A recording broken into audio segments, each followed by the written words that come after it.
Autoriteti rrugor shqiptar, Drejtoria Rajoni Qendërlindje, ka ndërmarrë sërish një aksion pastrimi në zonat e prekura nga ndotja mjedisore, si pasojë e hedhjes së mbetjeve në natyrë dhe përgjatë akseve rrugore. Pavarësisht ndërhyrjeve të vazhdueshme, problematika mbetet shqetësuese për shkak të mungesës së sensibilizimit të një pjese të qytetarëve dhe drejtuesve të automjeteve. Punonësit e drejtorisë hasin çdo ditë mbetje të hedhura pa kriter, duke dëmtuar mjedisin, peizazhin natyror dhe duke rrezikuar shëndetjen e komunitetit. Përgjegjësi Margel Rushani u bën thirrje qytetarëve që të tregojnë më shumë përgjegjësi dhe kujdes ndaj mjedisit, duke mos hedhur mbetje në natyrë apo nga automjetet në lëvizje. Si sektor i mirëmbajtjes estetike, ne jemi shtrirë në gjithë rrugën nacionale Korçë-Qafthan dhe deri afër Prenjasit.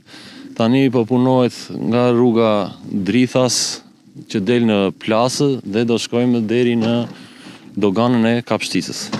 Problematika është shumë e madhe. Mbetje të plastike, bidona plastike, qese plastike të hedhura, domethënë nga përditshmëria e njerëzve që mbajnë nëpër makina dhe i hedhin.